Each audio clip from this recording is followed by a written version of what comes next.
Hi guys, welcome to this episode of Fashionpreneur Talk with Gitana Styling Podcast. How are you? How is your fashion business doing? If you don't know me, my name is Sandra. I am a fashion stylist and a fashion business consultant.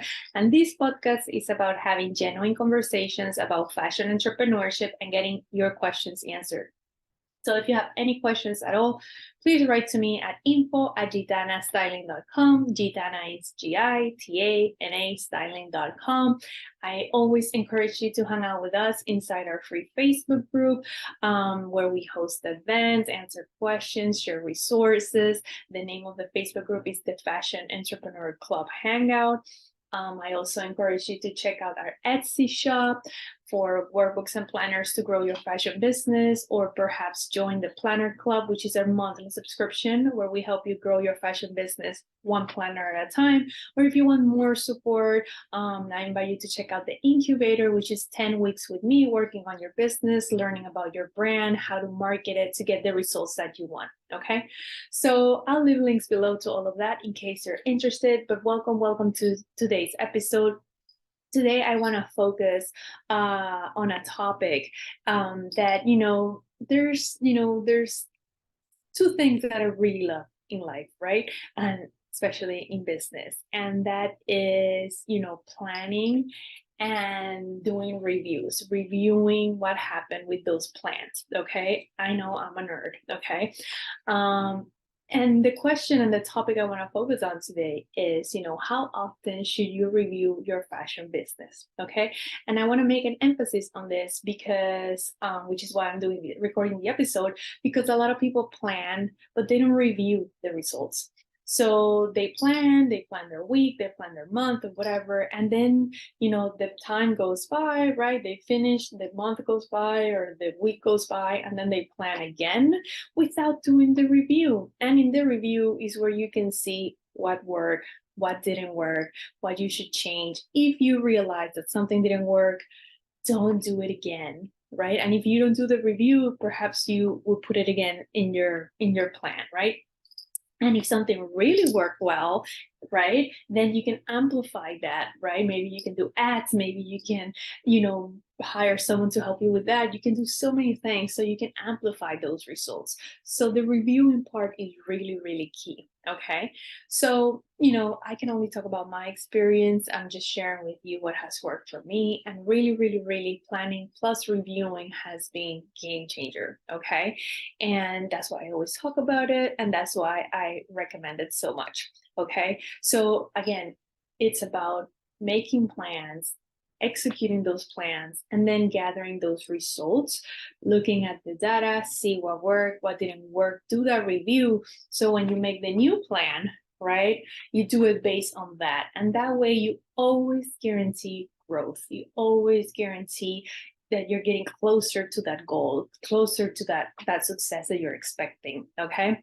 Now, the thing here is you have to be consistent, right? You can't just do it. You can't just plan and review once and then don't do it the rest of the year. You have to do it consistently. If you plan once a month, then okay, plan once a month. And when the month ends and you're going to plan your new month, then make sure that you review what happened that month, right? What worked, what didn't work, make notes, check out the numbers, see, what really happened. Okay. Because if you don't do this consistently, if you don't plan it, if you don't schedule it, you're not going to do it and you're not going to take advantage of it.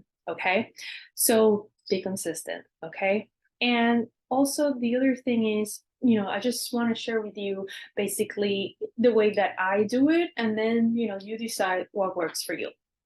So for me, for example, I plan my week every Friday. Right? I talk about this a lot. And so every Friday, I first look up what happened that week, right? What happened that week from all the actions that I took, what worked, what didn't work, what I didn't get time, I didn't have enough time to finish and all of that. And then based on that, I plan my next week, right? And I'm like, okay, I need to give more time here to finish this task, or maybe I should, okay, this worked really well, so I'm gonna do this twice a week instead of once a week. These really didn't work at all, so I'm just getting rid of that again and again, because a lot of people They just have a plan, they stick to it, and they do it over and over and over again. And yeah, some of those things might work and that's helping, but a lot of those things might not be working and that's hurting them. Okay. So my advice to you is, for me, for example, for the week, I always plan on Fridays, what I'm going to do the next week, but I always make sure that I review first what happened that week. So I plan accordingly. Okay. So this is when it comes to my weekly planning, for example, but I also do a review at the end of the month, right? So I do it after those 4 weeks or 5 weeks go by, I take some time to see like, okay, what happened this month? What did I take action on? Did I accomplish my goals? What numbers did I get? All of that, right? And based on all that information, I plan my next month. Okay. And this doesn't have to be something that takes forever. You might give yourself, I don't know, 20, 30 minutes to do it. Grab a nice cup of coffee, your planner, piece of white paper, or your iPad, whatever works for you, and, put together your plan. Okay. So I do this also, like I said, at the end of the month, right? To review the month and plan the next month. Then I also do my quarterly planning and quarterly review. So every 3 months, I take some time to plan the next 3 months and review what happened the 3 months before. Okay. So again, here, if you see what happened those 3 months and what worked and what didn't work, and you pay attention to it, and then you make the plan for the next 3 months, your percentage of growth and success is gonna increase so much. Okay.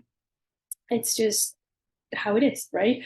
The other thing I do is at the 6 months, I always like at when I hit the 6 month mark in June, see like, okay, how's the year going? How are these 6 months going? And like I said, you don't have to go so in depth, right? Like you have to see what works for you. For me, for example, I love going deep weekly, because I think my weeks make my year, right? And I love going deeply at the end of the year. So that was the last one that I was going to share with you. At the end of the year, I even take like a day off or half day or whatever, and I go somewhere to a nice coffee shop or something, and then review my year and then plan my new year.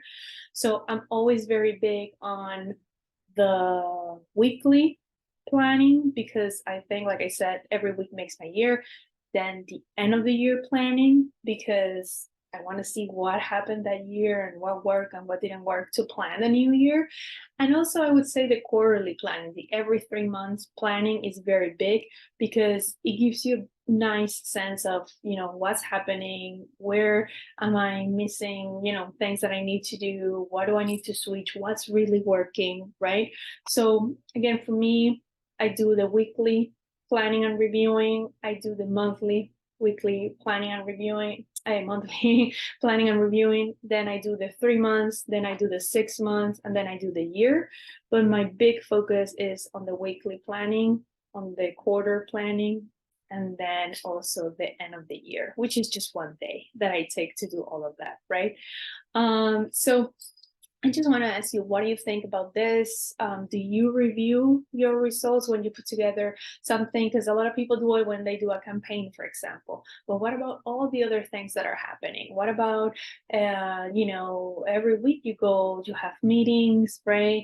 You go to networking events, you're part of groups, you participate in certain classes.